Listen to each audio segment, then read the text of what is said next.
Wealth, security, and opportunity are a byproduct of success. However, it often comes at the expense of deep personal satisfaction and happiness.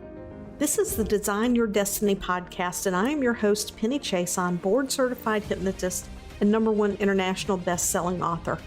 I work with the highly successful influencers, business leaders, corporate leaders who desire a life by design. In this podcast, I will bring to you succinct solo episodes and interviews that dissect the challenges of success and highlights the ways to leverage your most underutilized asset, your subconscious mind. If you desire peace and happiness in your life, better health, and stronger relationships so you can enjoy the success that you have created, keep listening because this podcast is for you.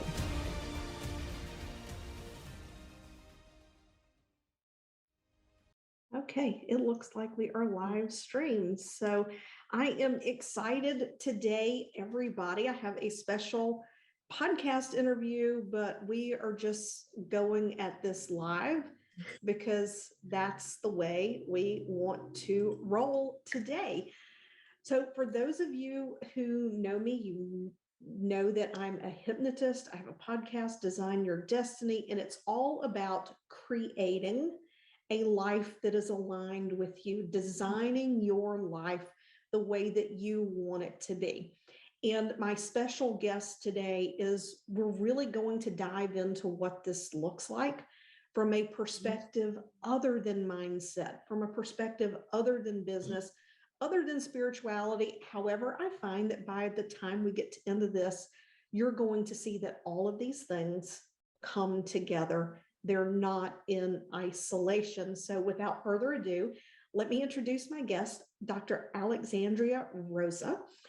She is a registered nurse. She is a doctorate in nursing practice. She left or began to transition away from the bedside and runs a telemedicine, functional medicine practice. I'm going to let her get into all of this because it's a great story on its own. But like me, she loves to serve highly functioning professionals, CEOs, high-level entrepreneurs, because in order for us to expand our impact, in order for us to enjoy the fruits of everything that we do, a lot of things have to come together to support us. So without further ado, welcome, Alex. And please, I did a very short intro. Share a little bit more about your background, and we'll get a little bit more into how you got to where you are today. Yeah, sure. Well, thank you so much for having me. I appreciate it so much. I'm so glad we connected. And I definitely vibe with so much of what you talk about, because it is very much the holistic, looking at people holistically. And there's so much more to physical health than just physical things. There's so much more. And so that's what I really wanted to bring into my practice. And when I, stepped away from the bedside, and like we were kind of talking a little bit before, I've been in healthcare myself for over half my life. So it's been almost 25 years now that I have been in healthcare. And the last 15 or so, I spent doing critical care, ICU, cardiac, open heart, recovery. That was my jam, my specialty area for the last almost 15 years where I practice at the bedside.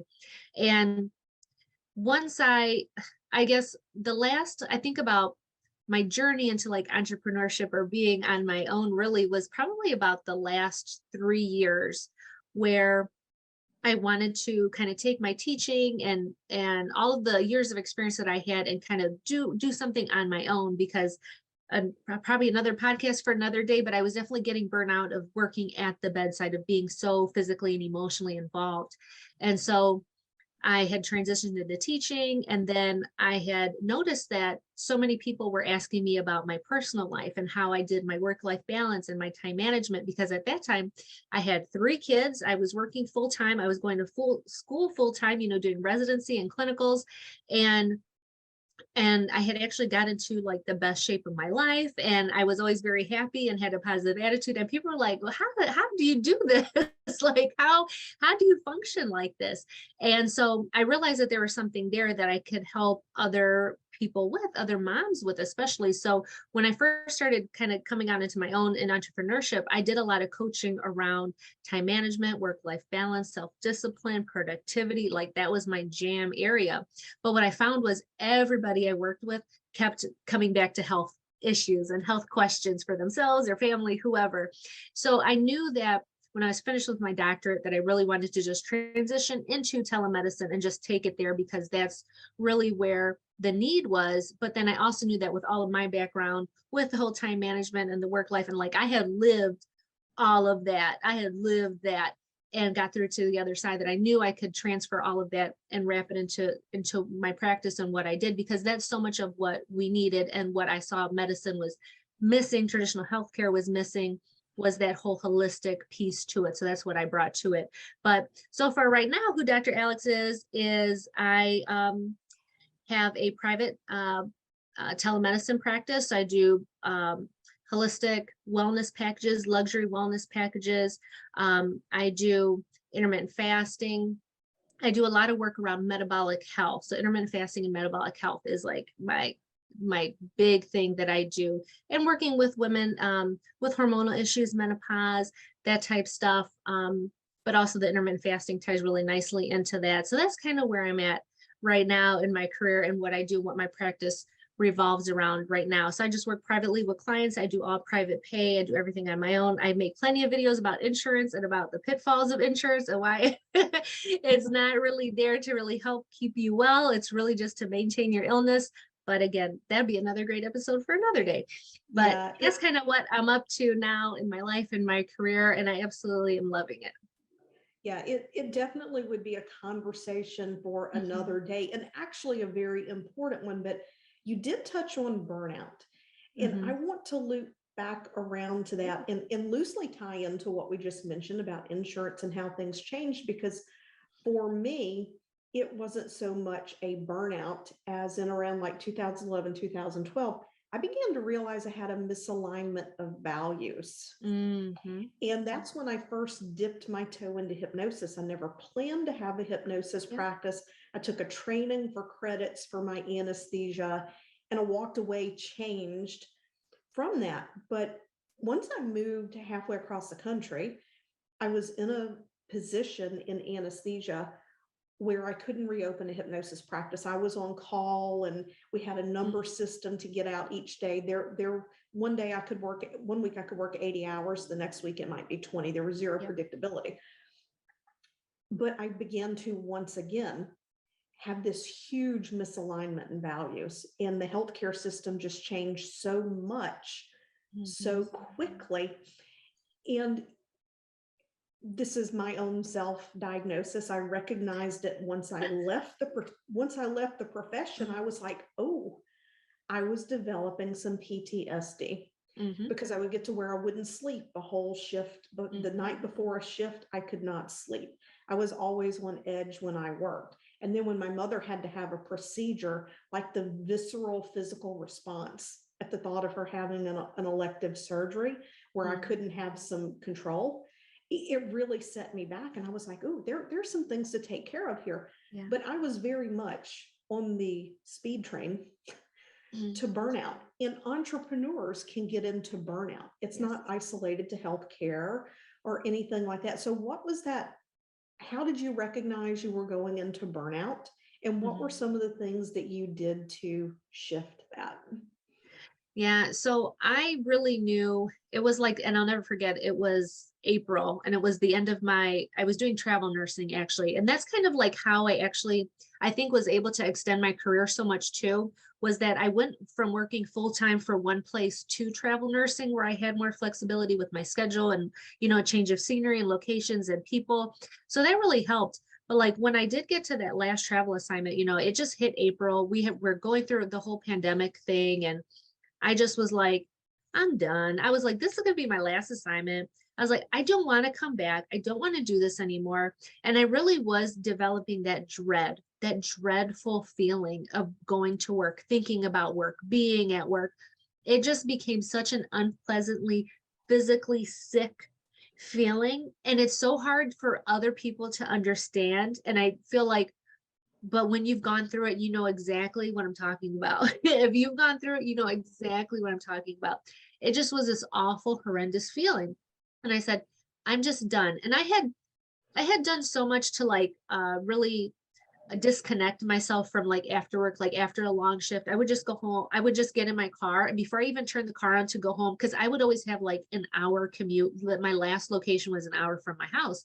So I would have this hour-long commute. But even before I turned on the car to go home, back out of the parking lot, whatever, I would just sit in silence for like a good 15, 20 minutes and just let all the beeping, let all the noises, let all the things just separate myself before I even turned on that car and started heading home. And that was like one of the biggest things that I tried to pass along to my students too, was like, you have to disconnect yourself from the nurse part of yourself to then when you're home person, whatever your role is at home, you really have to just disconnect. And that's the same thing that I tell my entrepreneurs now too, or my, my executives, and I'm working with them, like, you really have to have a closing up shop routine and figure out how you're going to finish up your day and shut that down, and then focus on the next role, who you are and what it is that you're doing, because it's the only way that it's not going to start to blur together and just become overwhelming to you.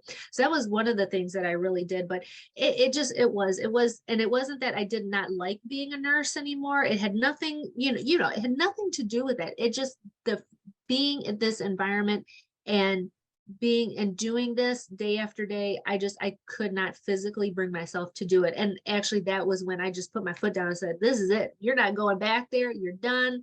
This is it. And I haven't looked back. So that's kind of how that happened. Yeah. I love how you frame that, talking about the resistance and the dread, because entrepreneurs can face that. And sometimes it's a sign that we have to step back a little bit. Yeah. We need to take some time off. And probably one of the most valuable lessons I've learned over the last couple of years, I've been in business since 2018, part-time then full-time, is that I am not my business. My business is not me. It is something that I put to work for me so that I can live my life. It works for me so I can serve people and so that I can live my life.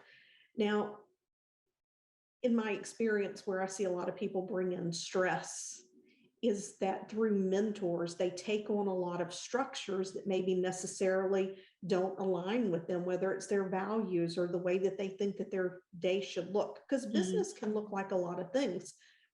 And I tend to define stress as coming from 7 places. And we could really just hash this out a ton of different ways, but you and I talked earlier before we got on the call about stress, how a lot of things come together to impact our lives. And with you and I both having had a period of time where our passion was open heart ICU, we have seen the impact of stress on the body across the spectrum of life.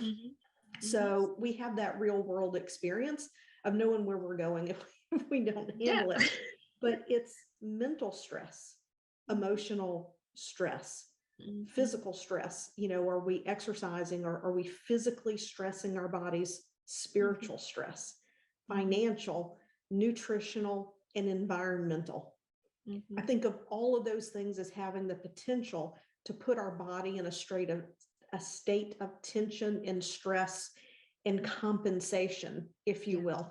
So I would love for you to dive in from your perspective of how stress impacts someone's health, their mental function, their mental clarity, all of the things that are so important to our entrepreneurs and really everybody. But, we're speaking to that group today. And that's what we were talking about before the call too. Both of the audience and the people that we speak to and that we serve, and both of us, like, as women, we have these big dreams, big career goals. Like, we are very driven, we're very ambitious. And it's like, we have what we want to do, but then we want to see, well, what's the legacy? What's the impact? What's the after? What's the ripple? We want to see that and be able to be around for that. And that's going to take some work in the here and now. Like, we're going to have to front load a little bit so we can see the after part of it. And, stress is stress, there's good stress and there's bad stress. And that could be a whole nother thing that we could talk about too. But it's that bad stress. It's that chronic bad stress, that detrimental stress, that emotional, physical, spiritual stress that you were just speaking of. And like for me, if people listen to me, they'll hear me say my tagline. It's like, for a balanced life, just add spice. Well, spice really is a thing. It's, everybody thinks it's like a food or something, and it actually stands for something. It's kind of like the framework that I created and how I like triage and create all my programs that when I work with women, and it stands for spiritual, physical, insight, career, and emotion.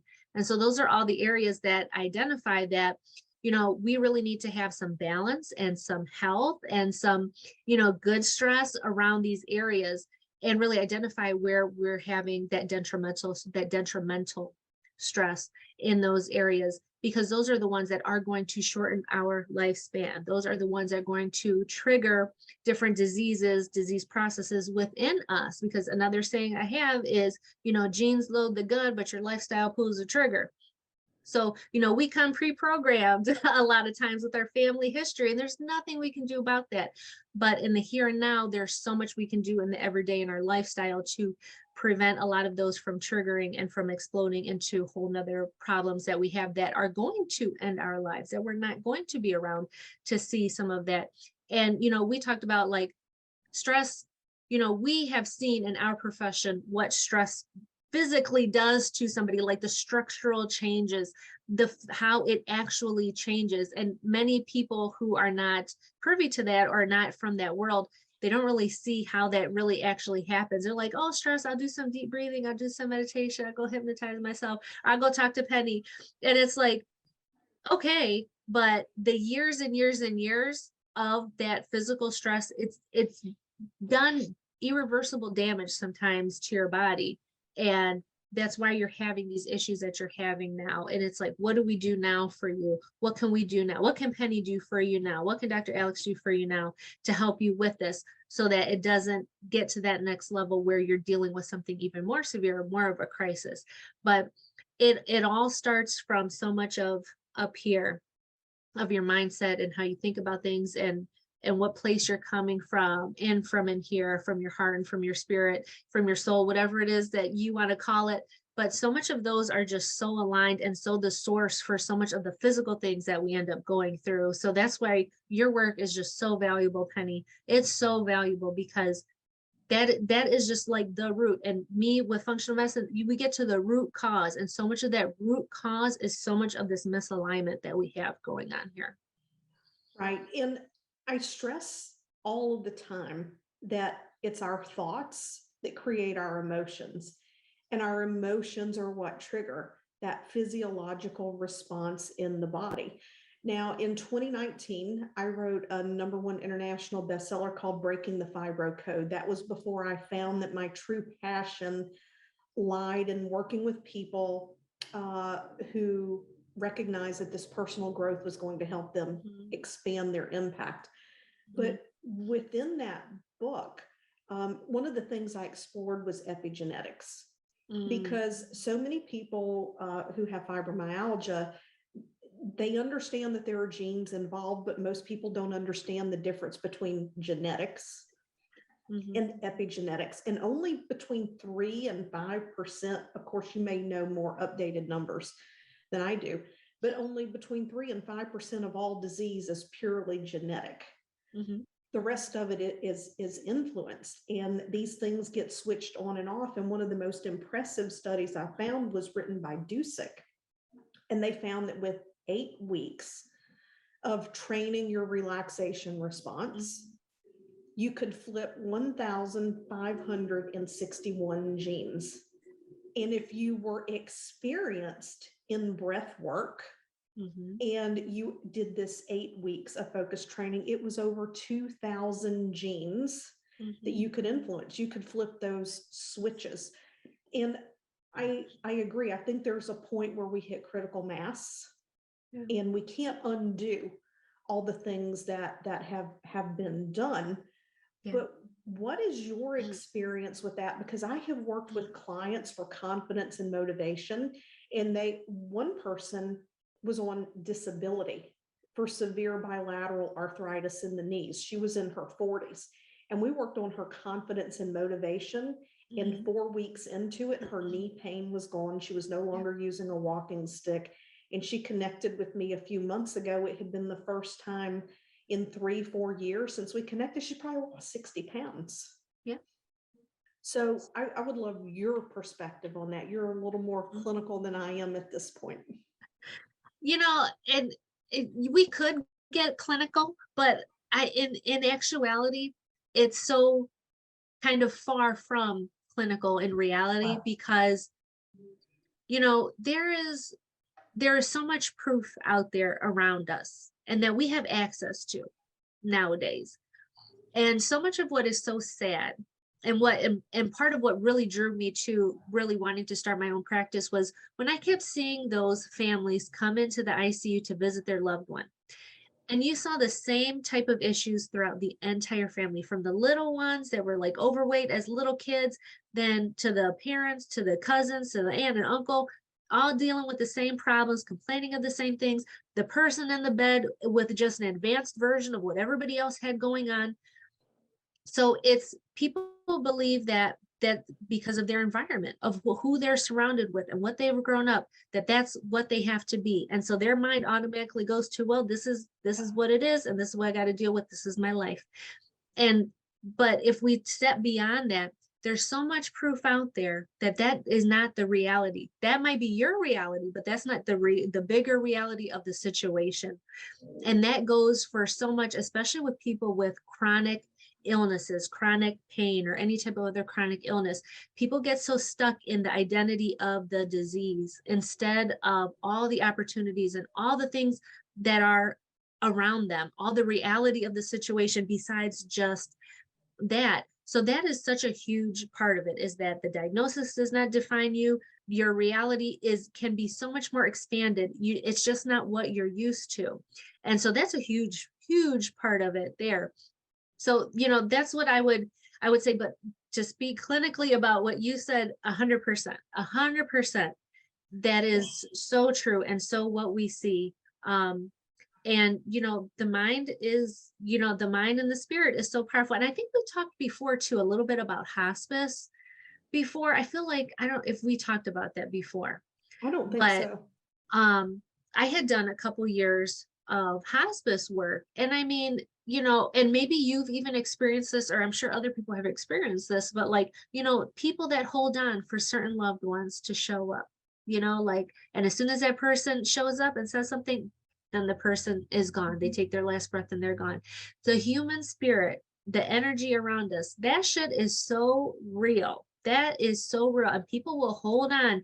I have seen it, and you've seen it. How many times do you think somebody is dead? Like, this is it. They're dead. They're done. And they're not. Or they come back, and it's incredible. There are miracles. We have seen miracles, girl. There is so much stuff out there that we cannot even begin to understand, but we just limit ourselves. We shrink ourselves down. We just go to what we've, to our little environments, what we've experienced. And for so many of us, that just holds us back, and it's hard to step beyond that and go past that. So there's so much more in all of that we could talk about. There is, and you said a word that I just really, with my subconscious work, I hone in on, and it's identity. Right? When we wrap our identity in anything, that's what we become. That's what we become. And you know, when people step into the entrepreneurial space, when they become CEOs, like we understand that knowledge is power if we use it, if we act upon it. And what would you share as being one key ingredient? You talked about spice. What would be the one key ingredient from your perspective that puts someone on a path to having that spice so that they can begin to transform their physical health along with their mental, emotional, spiritual? I know without a doubt. And now that you asked me that would be the question that I wish more people would ask me, is that question. It, without a doubt, is the eye of spice, insight. It's self-awareness. It's taking responsibility. It's acknowledging that you are at the place in your life because of X, Y, and Z. And it's not nobody else's problem but you. And you're the only one that can help yourself to get out of there.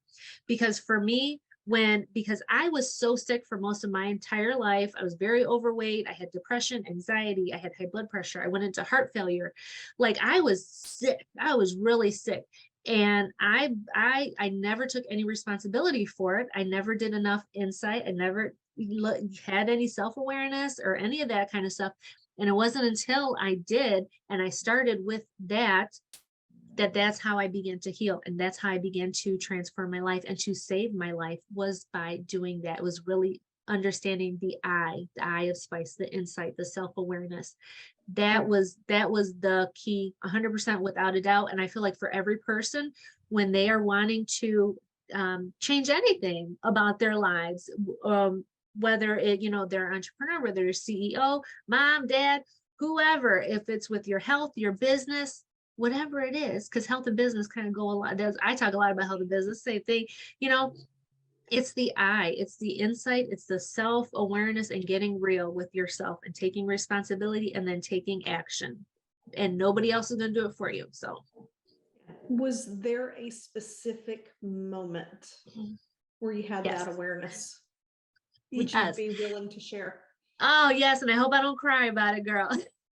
So it was after I had my son. So my youngest one is 5. I have 3 kids. My oldest just turned 18.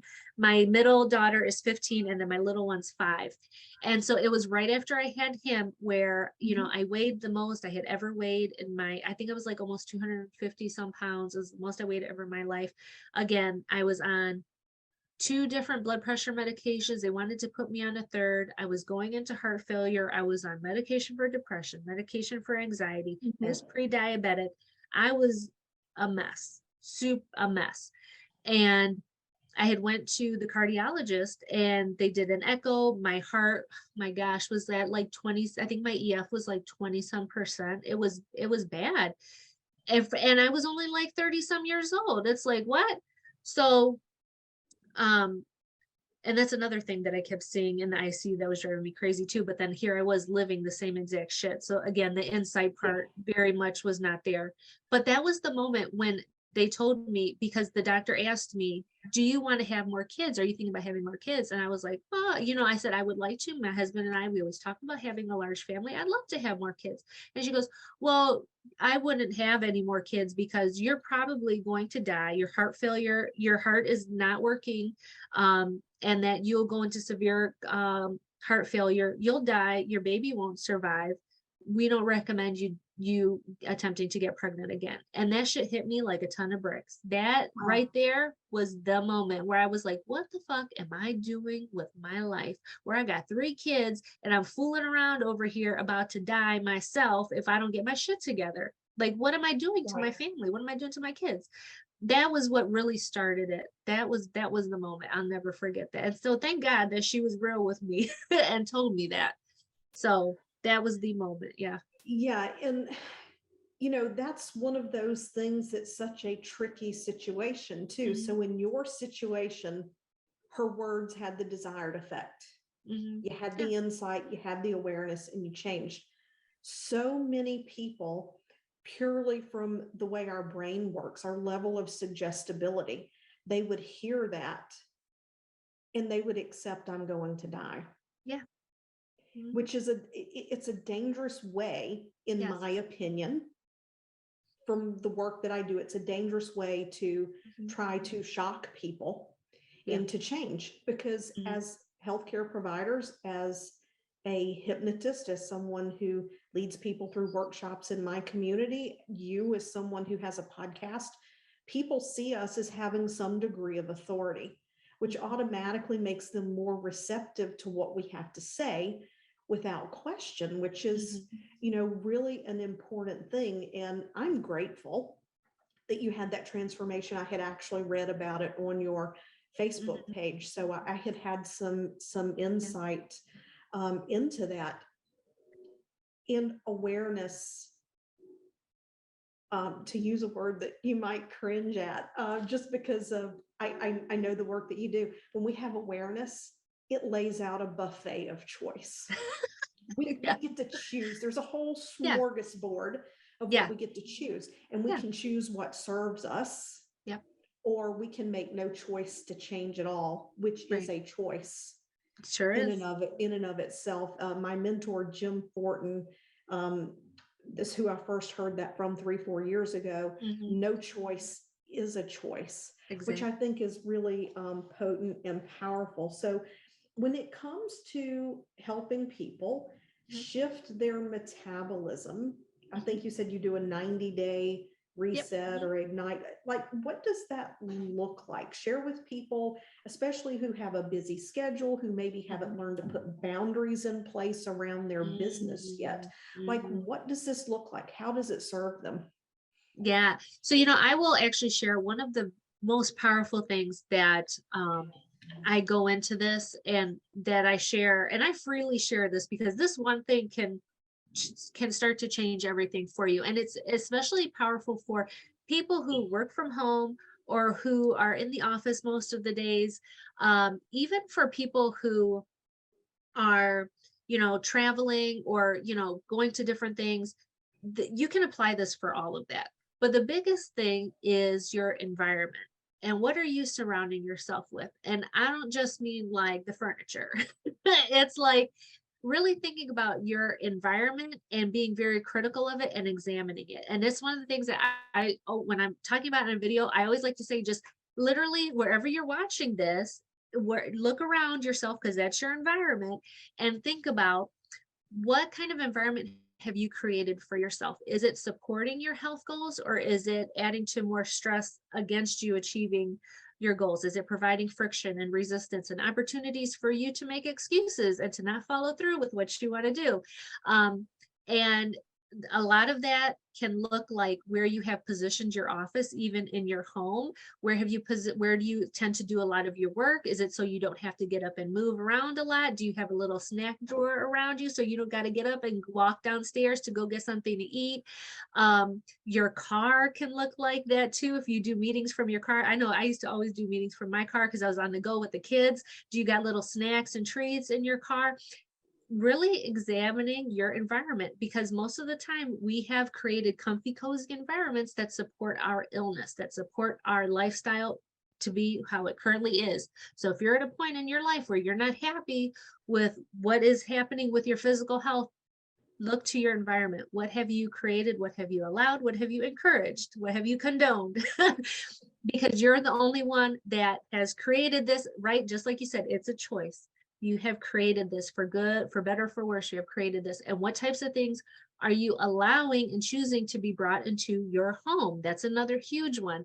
The quality of ingredients, the quality of foods, the items, like really getting critical of all of that, because when it becomes a lifestyle change, which is what I'm a proponent of, it's not a quick fix or anything like that. The 90-day thing is what gets the awareness, the insight going to start making these changes, because it's a lifestyle, it's a lifetime change, a lifetime of bad habits and things that you're trying to undo for various reasons. So you really have to look at everything around you, be very critical of it, and the quality and the quantity and just all the things that you come in contact with that make up your environment.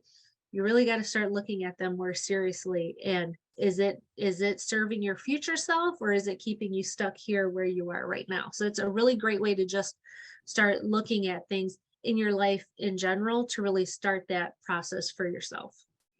Yeah, I think that's really a great point in terms of looking around at your environment, because when the pandemic first hit, Hmm. I moved my office to home, and I literally didn't keep a schedule. Like, I was doing house stuff and work stuff all at the same time and in Yeah. between. And I would take a break between clients and I would go wash the breakfast dishes or whatever. I mean, it was just kind of all over the place. And I was so excited to get back into an office Hmm. because I can separate from that Hmm. and not have the distractions and those things that create the stress. But the other piece of that is that um, in healthcare, we have what's called a workaround. These things happen in business too. Mhm. It's where the situation is not optimal and you just do the next best thing. Yeah. So I know from past experience, meal planning and meal prepping works for me. And so Mhm. what I decided in December, and I finally got home this weekend, I've been traveling for 10 weeks, was that I came home, I cleaned out the refrigerator, completely scrubbed it, like fresh Mhm. start, mentally fresh Yeah. start, and then went shopping and we bought groceries. I stocked everything up, and I don't think we bought any processed food Mhm. That's because good. I have started to look at the labels, Yep. and there is more stuff in our food than there is food in our food. Food in And recognizing that those things impact our energy, they impact our sleep, they impact our metabolism. And my goal this year is to really grow this business and to have the energy, the mental focus, and the clarity, and to Mhm. sleep well to do that. This has to be a fine-tuned machine. Sure does. So I am my priority and the business will grow as a result of it. Yeah. Do you have examples of that in the work that you've done with clients? Because I'm sure you Oh, must.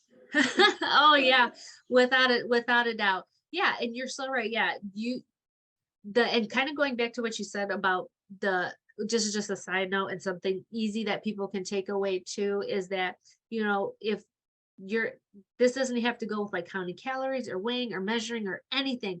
All you have to do is look at your foods, and if it's one ingredient or limited ingredient whole foods, you're fine. You don't got to worry about anything. Trying to eat as much of those type of foods as possible, you're on your way. Like that is such a great route to go. Again, without counting calories, weighing, measuring, nothing. Keeping to those types of foods is perfect. So good. I'm glad to hear that. And then as far as, you know, getting yourself focused and so my specialty is like teaching about intermittent fasting. And it's one thing that I practice in my life too, because, with my work schedule and, I have my practice and I also work at a hydration clinic as well. And then I teach nursing. I'm a nursing professor at the university too. So I've got all these things going on and, to actually sit down and eat, breakfast, lunch, and dinner sometimes is like not realistic for me and my schedule all the time.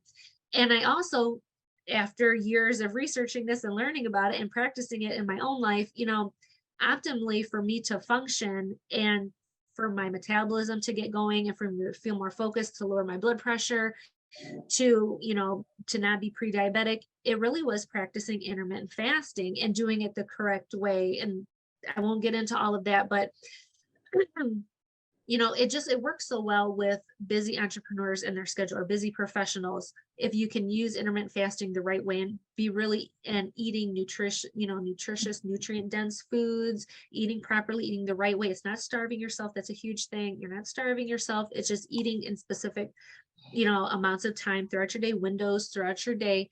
But like right now I have a client who's in Switzerland. She flew to Switzerland um for a nonprofit fundraising event. And so our whole thing was like getting her prepped. So like on the plane, what kind of snacks and stuff should she bring with her on the plane? And then when she gets over there, the biggest concern she had was that she's been there before. So she knows that when she goes to the restaurants and goes to the meals, like there's not really like a menu to look at. She's like, they just bring you the food and you eat whatever, whatever it is that they give you, that's what you have to eat. So we were navigating that together. And that's really where I like doing my consultancy with people around their health and nutrition is, what to do in moments like that. And so there's a specific way that you can go about eating your food and like, eating a protein or eating your vegetable and saving carb for last and how much you should eat and all of that. So that's stuff that we talked through.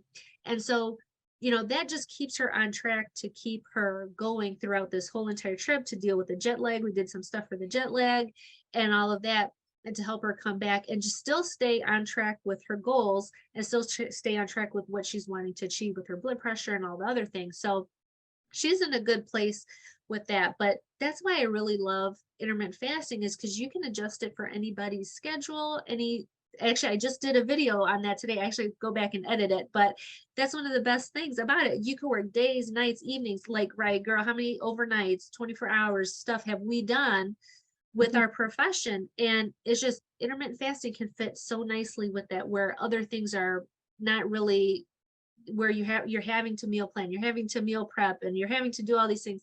I just like to keep things simple and easy, less friction, less chance for excuses. That's my jam.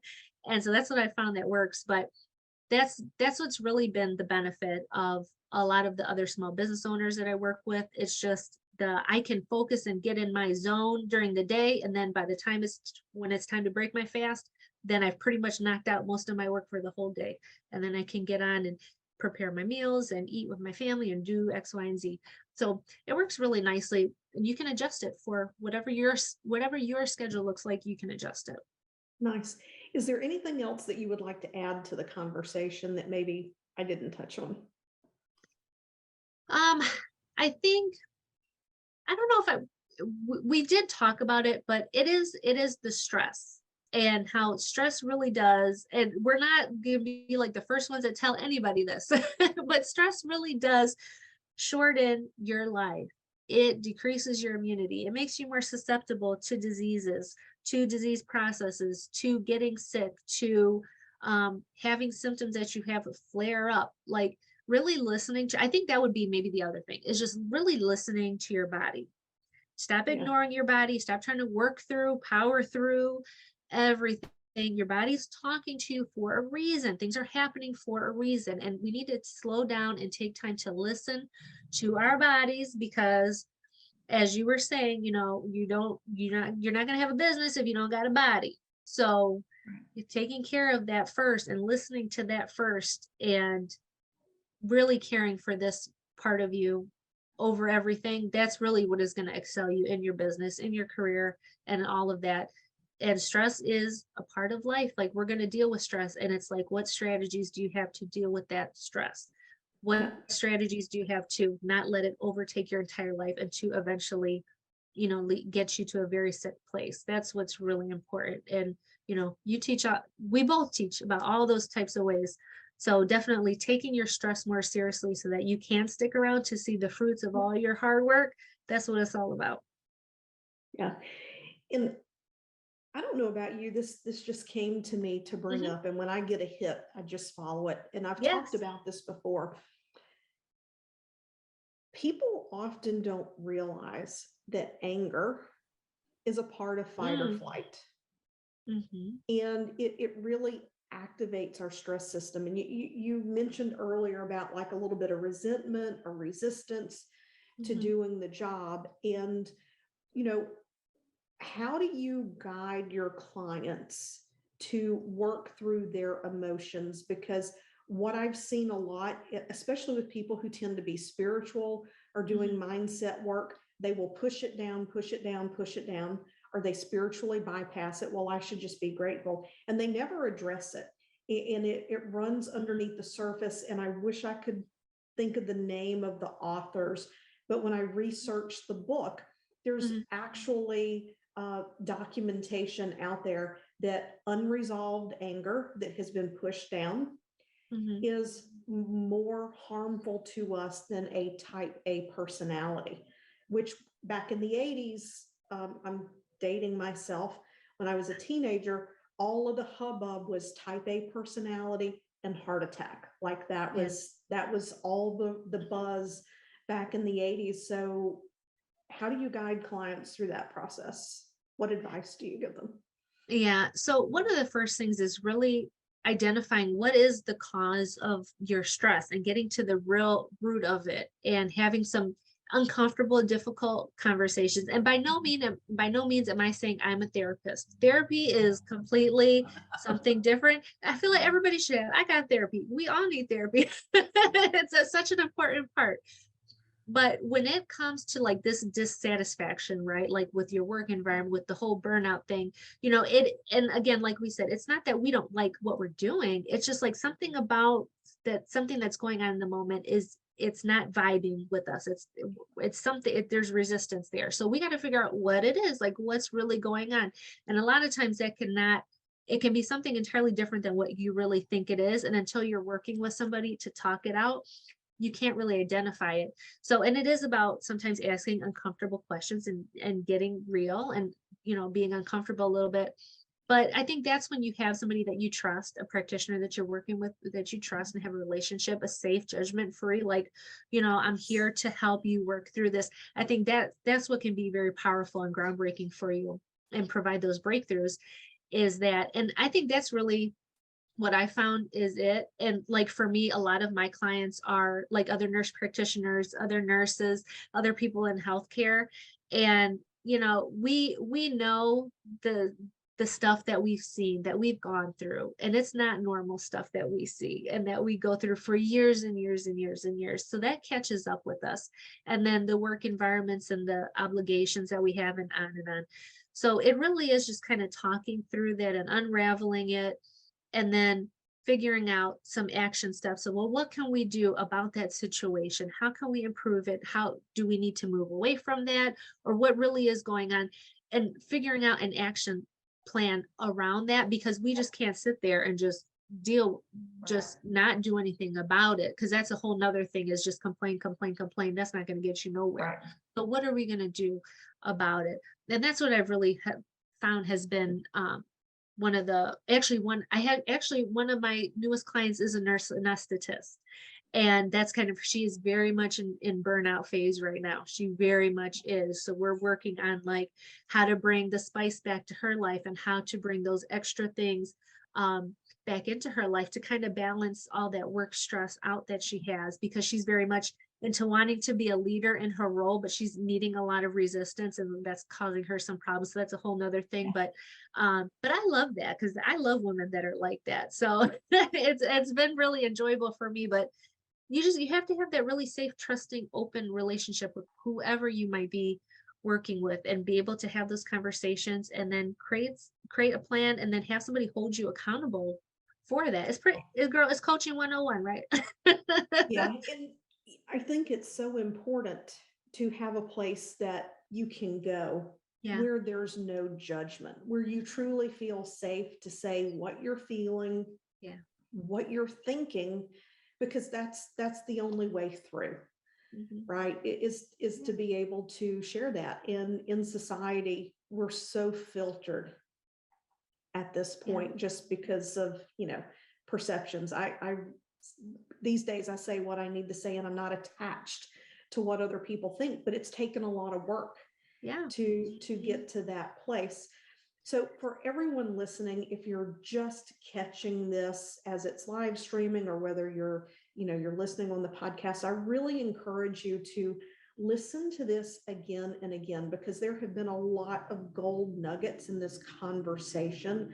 Awareness, the power of choice, the different places where stress comes in, and all of those things we want to bring as much into alignment as possible, because you can have your diet in check, you can have your exercise in check, but if you're burning the candle at both ends in your work or with your family, things are going to be out of line. If your work no longer resonates with what you do, if the way you've built the business isn't aligned with the lifestyle you wanted, you're going to have stress.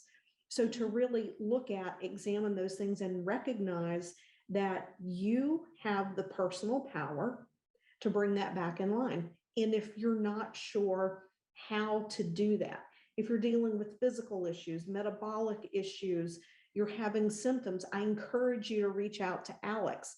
If you're having, issues with thoughts and overthinking and fear and doubt, and you're not sure where it's coming from, and you know that your mindset is getting in the way, you can reach out to me, or you can reach out to Alex. She deals with the whole package. I often will tell clients experiencing physical symptoms, if you have not sought out the help of a functional medicine practitioner, you need to do it. Because all of my years in healthcare, I have seen how things have gotten so niched out and specialized that the right hand doesn't know what the left hand is doing. And a functional medicine practitioner is going back to that holistic approach of looking at the whole essence of you. So as we wrap it up, Alex, please let everyone know where they can find you on social media, because I think you're on all the channels.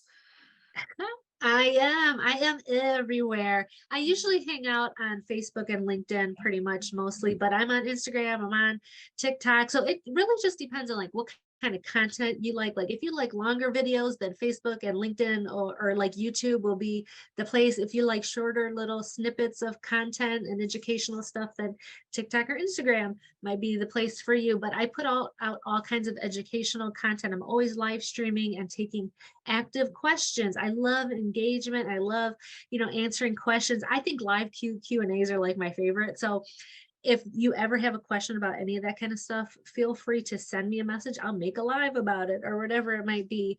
And you can always check me out at my website, dralexrosa.com. You can find me there. That way you can learn more about my story and about my 90-day metabolic makeover and a little bit more about the work that I do, see my testimonials, get inspired, get excited, all that good stuff. So dralexrosa.com, or I'm at Dr. Alex Rosa at all the other places too. So you can find me all over. Awesome. We will put the links to those in the show notes. If you're catching this on Facebook as it's live streaming, I will come back and I will tag her in that. So everybody, thank you for tuning in. It was a great conversation, Alex. I appreciate you coming on to talk about what you do. Thank you. You too. Thanks for having me. Thank you.